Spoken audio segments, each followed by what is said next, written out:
Thank you very much. Let's take our seats, ladies and gentlemen.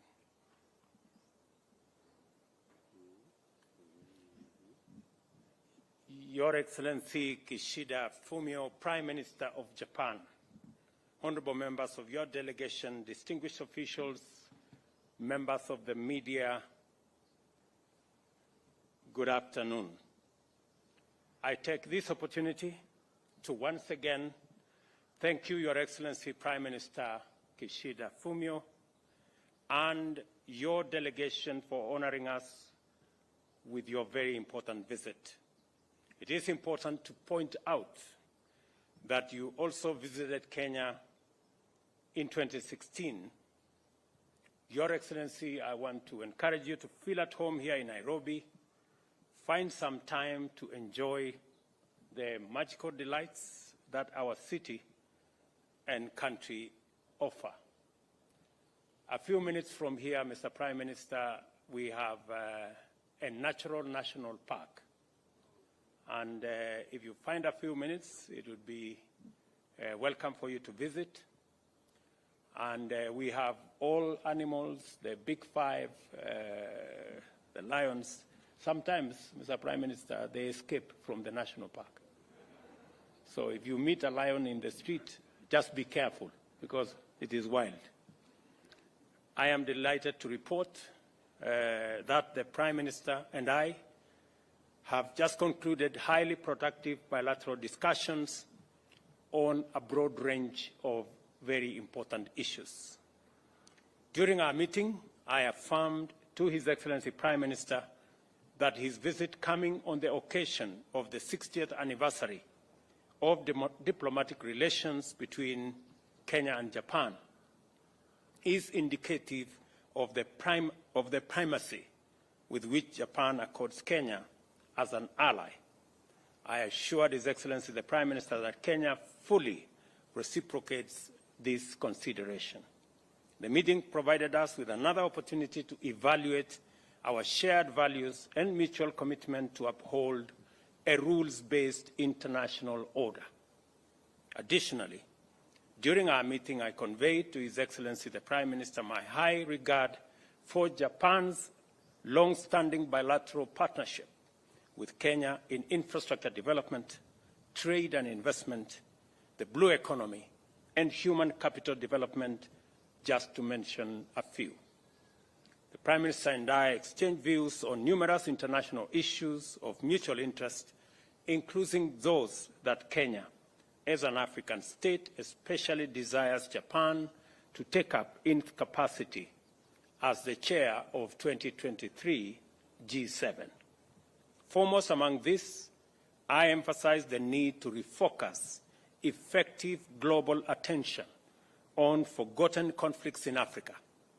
I've revisited our agreement with the recent G7 ministerial statement, which noted the urgent need to reinforce peace and security in the Horn of Africa, meet serious humanitarian needs, and build resilience in this region. Furthermore, I raised concern that Kenya, the Horn of Africa region, and other parts of the African continent, as well as the Global South, are disproportionately impacted by global climate change and its effects. We are not only affected in actual and potential threats to our environment, but also in regard to our livelihoods and the very existence. I called on Japan and G7 to lend robust support to initiatives aimed at addressing climate change, which include the Africa Climate Summit, which will take place here in Nairobi between September 4th and September 6th this year. Kenya recognizes Japan's exemplary leadership in the climate agenda, starting all the way from Kyoto 25 years ago. Japan's commitment of 6.5 trillion yen to climate finance for developing countries for the 5 years from 2021 to 2025 is commendable. Your Excellency, we do not take for granted Japan's huge investments and support for Kenya's geothermal power development through technology, capacity building, and finance. We share with Japan the conviction that climate emergency requires substantial scaling up of financial flows to developing countries. On Africa, Kenya welcomes Japan's support for the implementation of the Africa Union's Agenda 2063, which is the continent's blueprint for sustainable development and management of strategic partnership. His Excellency and I also discussed the situation in Sudan, and we underscored the need for the international community to support Kenya, IGAD, and the Africa Union in ongoing diplomatic efforts to resolve the conflict. We further agreed to call for a cessation of hostilities immediately without preconditions, assure the safety of civilians, including diplomatic and humanitarian personnel, and allow safe passage of humanitarian assistance and the safe movement of people seeking security. In our deliberations, we agreed to align also the curricula of our two countries so that more Kenyans can access skilled and quality jobs in Japan. We have also agreed on a number of bilateral issues between Kenya and Japan on the exploitation of the geothermal resources in our country. We've also agreed on a couple of other issues on the development of Dongo Kundu, a special economic zone in Mombasa, to expedite the construction and for Japan to support Japanese investors in taking space in the special economic zone. I also undertook that Kenya is going to facilitate investment of Japanese companies and also support Japan to be able to finance Kenya's infrastructure and other developments, including the PPP arrangement around our construction of dams for purposes of harvesting and storage of water, for our irrigation, for our livestock development, and for water for use in our domestic homes. Finally, His Excellency Prime Minister Kishida and I noted the significance of the 60th anniversary of diplomatic relations between Kenya and Japan. In the past 6 decades, the two countries have successfully collaborated on highly impactful undertakings in many sectors. At this critical milestone, we consider the vast scope of current and prospective engagements between Kenya and Japan and accordingly resolved to pursue resolution of outstanding issues in greater detail. We also committed to a firm and equivocal statement on the aggression by Russia in Ukraine. And as Kenya, we believe in a rules-based international charter. The UN Charter provides a framework for respect of independence, territorial integrity of all countries. We've called for the cessation of the war and revert to dialogue as a mechanism of resolving any disputes.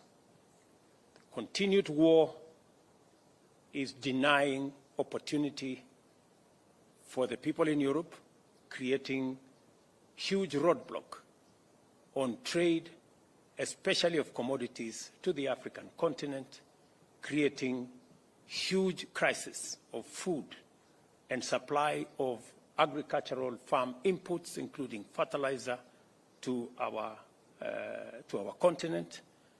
And we call on the international community to work in concert and to collaborate in bringing the Russia-Ukraine war to an end. I want to thank you very much for listening to me. Mr. Prime Minister, you have the floor.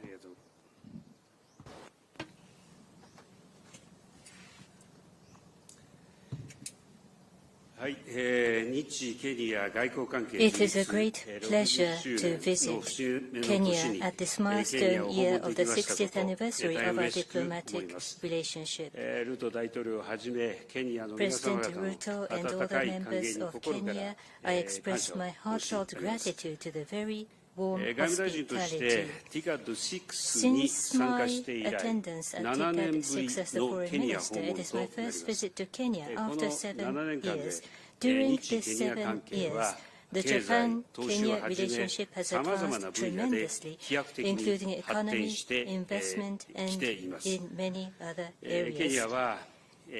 Kenya is the hub of a major economic area in East Africa and is a major power in Africa, contributing proactively to the peace and stability of the region and beyond in the international fora. Today, through my discussion with President Ruto, who took office after the democratic election of last September, I was given this opportunity to hear the voice of Africa directly as the presidency of the G7.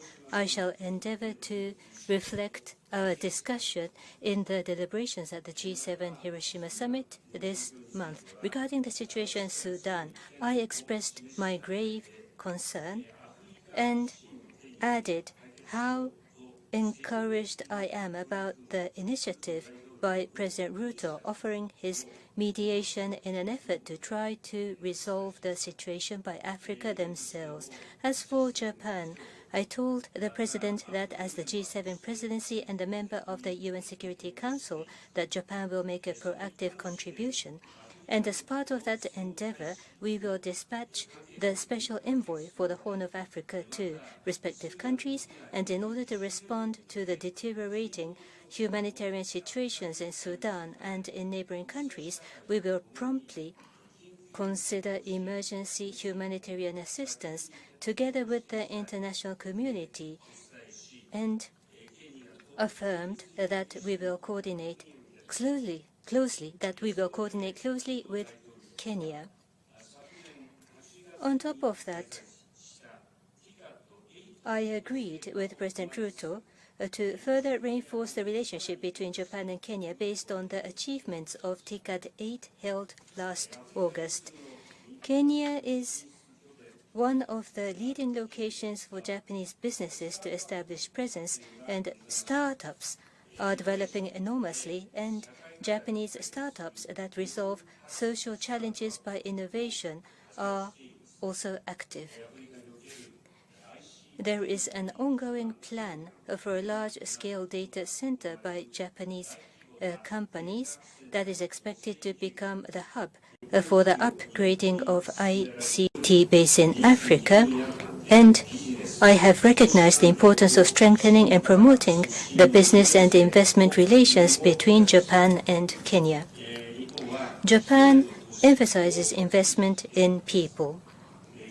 In order to advance the levels of the industries in Kenya, we affirmed our cooperation to promote the cultivation of industrial human resources together. We also agreed to launch the industry dialogue to accelerate our bilateral industrial cooperation. Kenya is the very country where Prime Minister Abe back in 2016 first advocated for a free and open Indo-Pacific FOIP. Today, in order to further promote the new plan of FOIP released this March at this place of the birth of FOIP, we affirmed our continued specific cooperation, such as the infrastructure development of Mombasa Port, which is a strategic location of the northern corridor of East Africa. In addition, we confirmed to work on the areas such as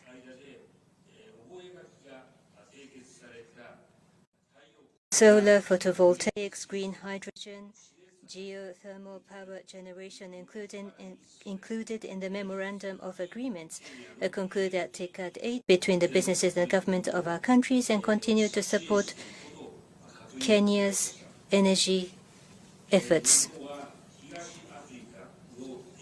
I expressed how Japan respects Kenya's initiatives to play a proactive role for the peace and stability of East Africa and communicated that in view of FOIP, Japan will further cooperate for the peace and stability of the region. We also discussed the response to the international situations. Russia's aggression of Ukraine is an unilateral attempt to change the status quo by force and a flagrant violation of international laws and cannot be allowed. Furthermore, Russia's threat of the use of nuclear weapons is totally unacceptable, and the use of nuclear weapons indeed should never be tolerated. Under this viewpoint, I concurred with President Ruto to collaborate on the promotion of the rule of law. We affirmed the importance of transparent and fair development finance in compliance with international standards. Japan positively appreciates the efforts on public finance reforms of Kenya, including raising the transparency and sustainability of debt. At the working lunch later, we plan to discuss respective regional issues, including the response to North Korea, as well as the reinforcement of the United Nations functions, such as the reform of the Security Council. Making this meeting with President Ruto a momentum, Japan will establish and bolster multi-layered relationships with Kenya, including businesses and many other aspects. Thank you.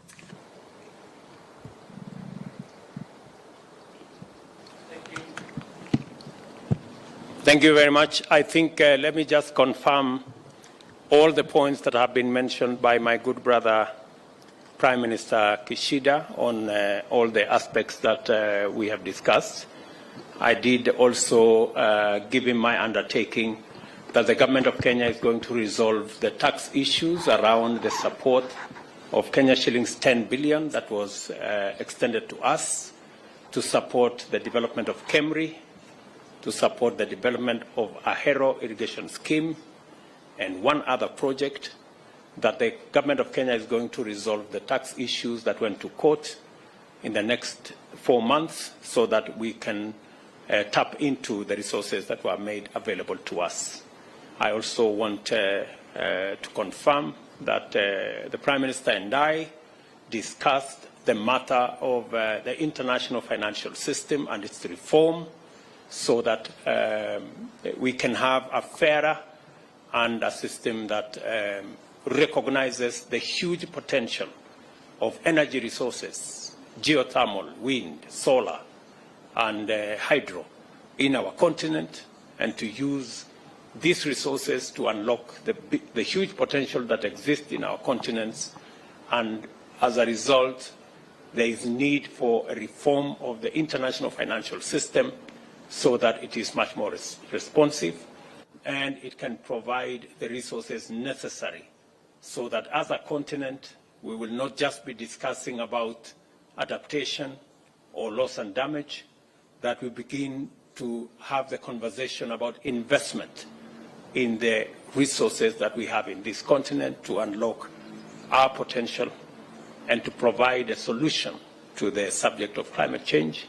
I did inform Prime Minister about the meeting we have on this to resolve this matter as a continent.